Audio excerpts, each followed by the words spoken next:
V.I. Lenin. Economics and Politics in the Era of the Dictatorship of the Proletariat. Written 30th of October, 1919.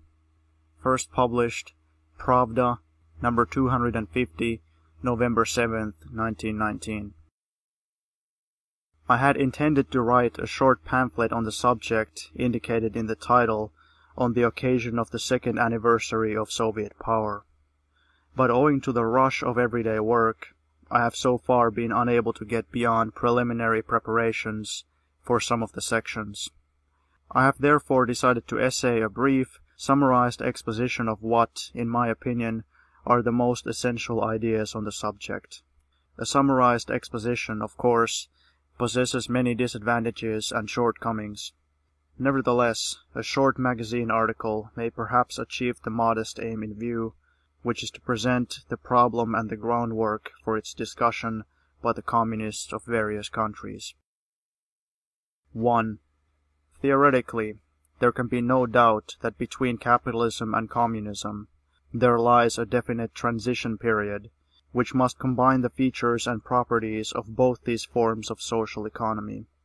This transition period has to be a period of struggle between dying capitalism and nascent communism, or, in other words, between capitalism, which has been defeated but not destroyed, and communism, which has been born but is still very feeble. The necessity for a whole historical era, distinguished by these transitional features, should be obvious not only to Marxists, but to any educated person who is in any degree acquainted with the theory of development. Yet all the talk on the subject of the transition to socialism, which we hear from present-day petty bourgeois Democrats, and such, in spite of their spurious socialist label, are all the leaders of the Second International, including such individuals as MacDonald, Jean Longuet, Kautsky, and Friedrich Adler, is marked by complete disregard of this obvious truth. Petty bourgeois Democrats are distinguished by an aversion to class struggle, by their dreams of avoiding it, by their efforts to smooth over, to reconcile, to remove sharp corners. Such Democrats, therefore, either avoid recognizing any necessity for a whole historical period of transition from capitalism to communism, or regard it as their duty to conduct schemes for reconciling the two contending forces instead of leading the struggle of one of these forces. 2. In Russia, the dictatorship of the proletariat must inevitably differ in certain particulars from what it would be in the advanced countries, owing to the very great backwardness and petty bourgeois character of our country. But the basic forces and the basic forms of social economy are the same in Russia as in any capitalist country, so that the peculiarities can apply only to what is of lesser importance. The basic forms of social economy are capitalism, petty commodity production, and communism. The basic forces are the bourgeoisie, the petty bourgeoisie, the peasantry in particular, and the proletariat. The economic system of Russia in the era of the dictatorship of the proletariat represents the struggle of labor, united on communist principles, on the scale of a vast state, and making its first steps, the struggle against petty commodity production, and against the capitalism which still persists, and against that which is newly arising on the basis of petty commodity production. In Russia, labor is united communistically insofar as, first, private ownership of the means of production has been abolished, and secondly, the proletarian state power is organizing large-scale production on state-owned land and in state-owned enterprises on a national scale, is distributing labor power among the various branches of production and the various enterprises, and is distributing among the working people large quantities of articles of consumption belonging to the state. We speak of, quote-unquote, the first steps of communism in Russia. It is also put that way in our party program, adopted in March 1919, because all these things have been only partially effected in our country, or, to put it differently, their achievement is only in its early stages. We accomplished instantly at one revolutionary blow all that can, in general, be accomplished instantly. On the first day of the dictatorship of the proletariat, for instance, on October 26th, November 8th in the new calendar style, 1917, the private ownership of land was abolished without compensation for the big landowners. The big landowners were expropriated. Within the space of a few months, practically all the big capitalists, owners of factories, joint stock companies, banks, railways, and so forth, were also expropriated without compensation. The state organization of large-scale production in industry and the transition from quote-unquote workers' control to quote-unquote workers' management of factories and railways, this has, by and large, already been accomplished. But in relation to agriculture, it has only just begun. Quote-unquote state farms, that is, large farms organized by the worker state on state-owned land. Similarly, we have only just begun the organization of various forms of cooperative societies of small farmers as a transition from petty commodity agriculture to communist agriculture. Footnote: the number of quote-unquote state farms and quote-unquote agricultural communes in Soviet Russia is, as far as is known, 536 and 1,961 respectively, and the number of agricultural artels is 3,696. Our Central Statistical Board is at present taking an exact census of all state farms and communes. The results will begin coming in November 1919. End of footnote. The same must be said of the state-organized distribution of products in place of private trade, that is, the state procurement and delivery of grain to the cities and of industrial products to the countryside. Available statistical data on this subject will be given below. Peasant farming continues to be petty commodity production. Here we have an extremely broad and very sound, deep-rooted basis for capitalism, a basis on which capitalism persists or arises anew in a bitter struggle against communism. The forms of this struggle are private speculation and profiteering versus state procurement of grain and other products, and state distribution of products in general. To illustrate these abstract theoretical propositions, let us quote actual figures. According to the figures of the People's Commissariat of Food, state procurements of grain in Russia between August 1st, 1917 and August 1st, 1918 amounted to about 30 million puds, and in the following year to about 110 million puds. During the first 3 months of the next campaign, 1919-20, procurements will presumably total about 45 million puds, as against 37 million puds for the same period, August to October, in 1918. These figures speak clearly of a slow but steady improvement in the state of affairs from the point of view of the victory of communism over capitalism. This improvement is being achieved in spite of difficulties without world parallel, difficulties due to the civil war organized by Russian and foreign capitalists who are harnessing all the forces of the world's strongest powers. Therefore, in spite of the lies and slanders of the bourgeoisie of all countries, and of their open or masked henchmen, the quote-unquote socialists of the Second International, one thing remains beyond dispute. As far as the basic economic problem of the dictatorship of the proletariat is concerned, the victory of communism over capitalism in our country is assured. Throughout the world, the bourgeoisie is raging and fuming against Bolshevism, and is organizing military expeditions, plots, etc., against the Bolsheviks, because it realizes full well that our success in reconstructing the social economy is inevitable, provided we are not crushed by military force, and its attempt to crush us in this way are not succeeding. The extent to which we have already vanquished capitalism in the short time we have had at our disposal, and despite the incredible difficulties under which we have had to work, will be seen from the following summarized figures. The Central Statistical Board has just prepared for the press data on the production and consumption of grain, not for the whole of Soviet Russia, but only for 26 gubernias. The results are as follows. 26 gubernias of Soviet Russia. Producing gubernias. Population in millions. Urban population 4.4 million. Rural population 28.6 million. Production of grain, excluding seed and fodder, 625.4 million puds. Grain delivered. Commissariat of Food, 20.9 million puds.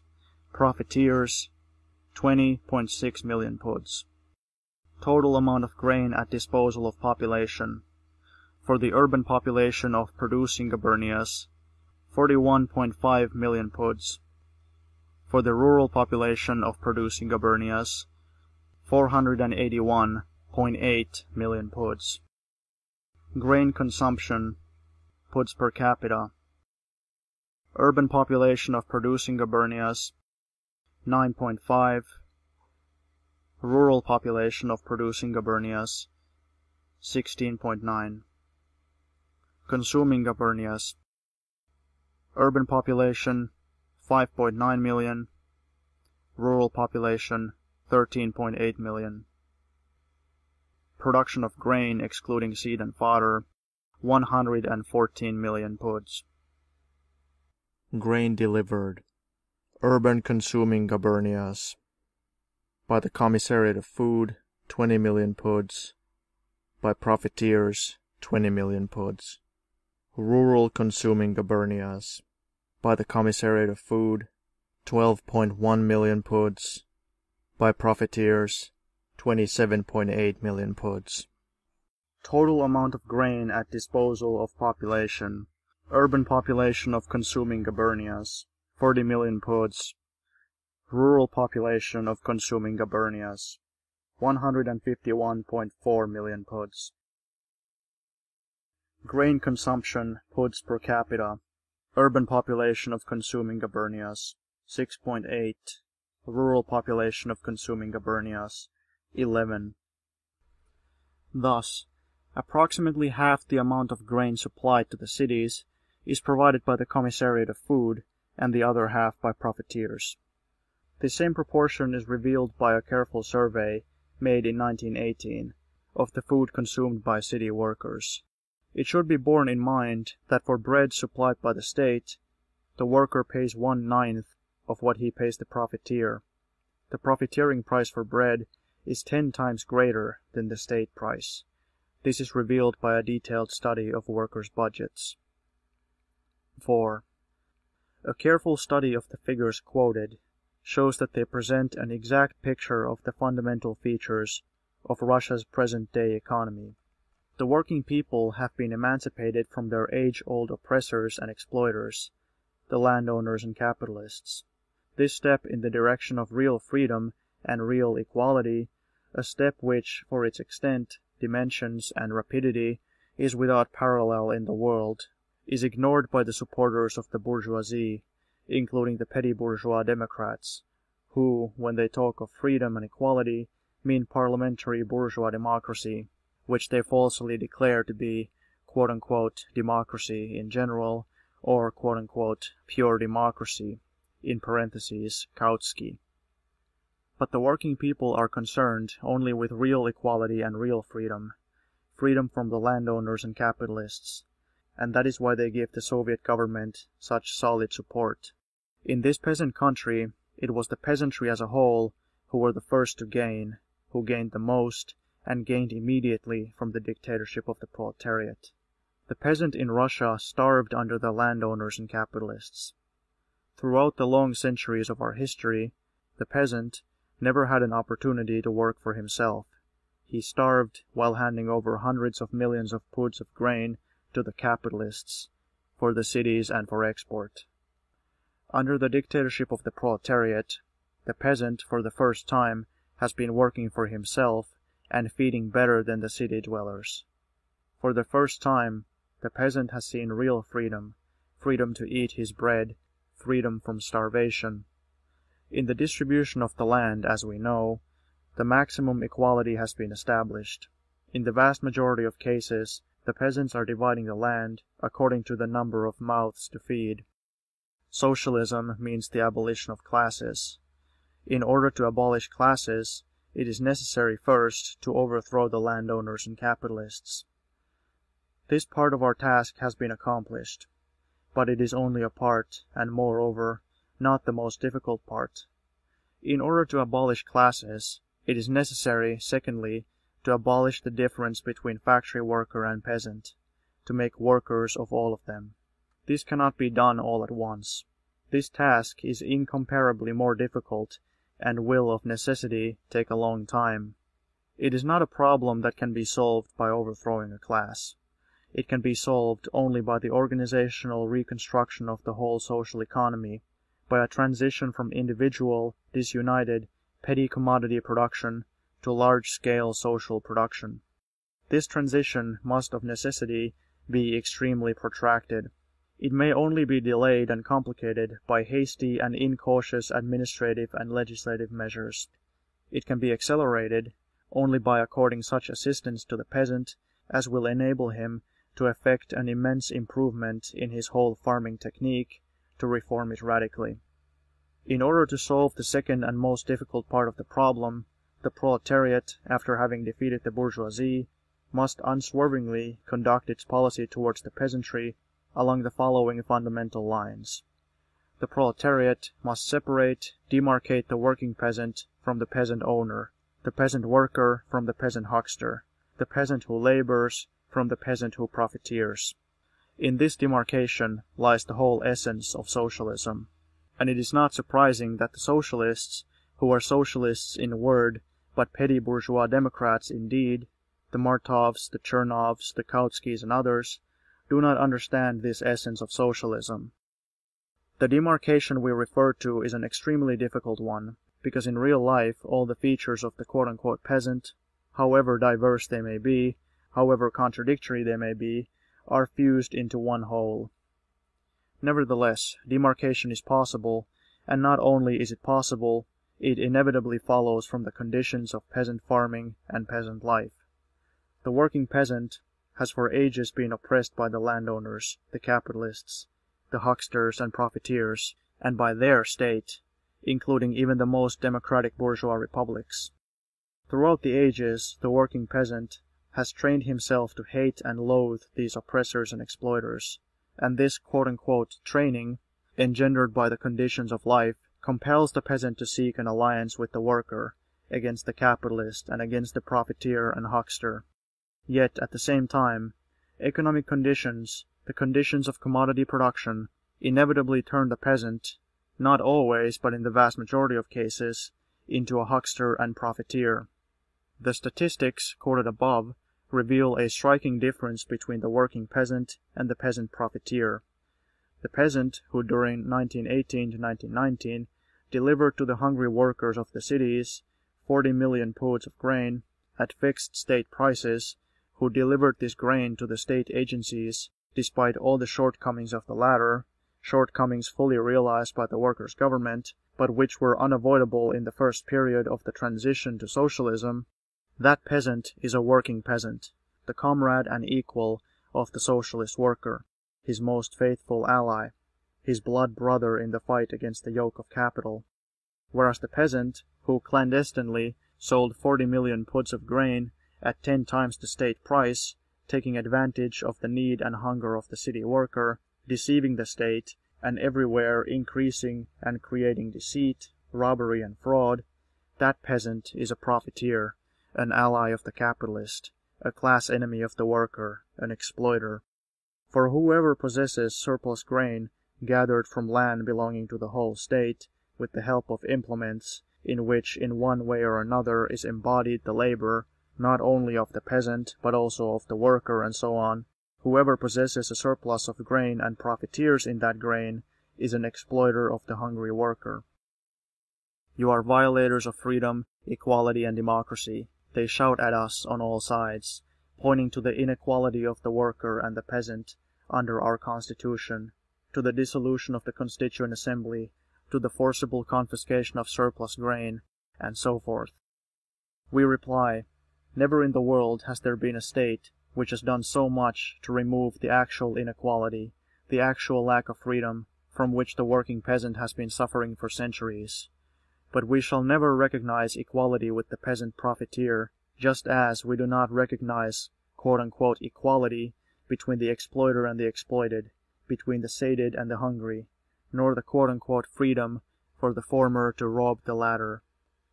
And those educated people who refuse to recognize this difference we shall treat as white guards, even though they may call themselves Democrats, Socialists, Internationalists, Kautskys, Chernovs, or Martovs. Socialism means the abolition of classes. The dictatorship of the proletariat has done all it could to abolish classes, but classes cannot be abolished at one stroke.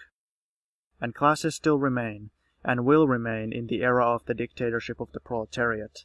The dictatorship will become unnecessary when classes disappear. Without the dictatorship of the proletariat, they will not disappear. But in the era of the dictatorship of the proletariat, every class has undergone a change, and the relations between the classes have also changed. The class struggle does not disappear under the dictatorship of the proletariat, it merely assumes different forms. Under capitalism, the proletariat was an oppressed class, a class which had been deprived of the means of production, the only class which stood directly and completely opposed to the bourgeoisie, and therefore the only one capable of being revolutionary to the very end. Having overthrown the bourgeoisie and conquered political power, the proletariat has become the ruling class. It wields state power. It exercises control over the means of production already socialized. It guides the wavering and intermediary elements and classes. It crushes the increasingly stubborn resistance of the exploiters. All these are specific tasks of the class struggle, tasks which the proletariat formerly did not and could not have set itself. The class of exploiters, the landowners and capitalists, have not disappeared and cannot disappear all at once under the dictatorship of the proletariat. The exploiters have been smashed, but not destroyed. They still have an international base in the form of international capital, of which they are a branch. They still retain certain means of production in part. They still have money. They still have vast social connections. Because they have been defeated, the energy of their resistance has increased 100 and 1,000-fold.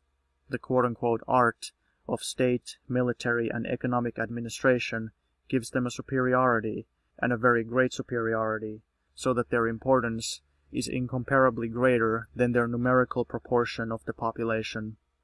The class struggle waged by the overthrown exploiters against the victorious vanguard of the exploited, that is, the proletariat, has become incomparably more bitter, and it cannot be otherwise in the case of a revolution, unless this concept is replaced, as it is by all the heroes of the Second International, by reformist illusions.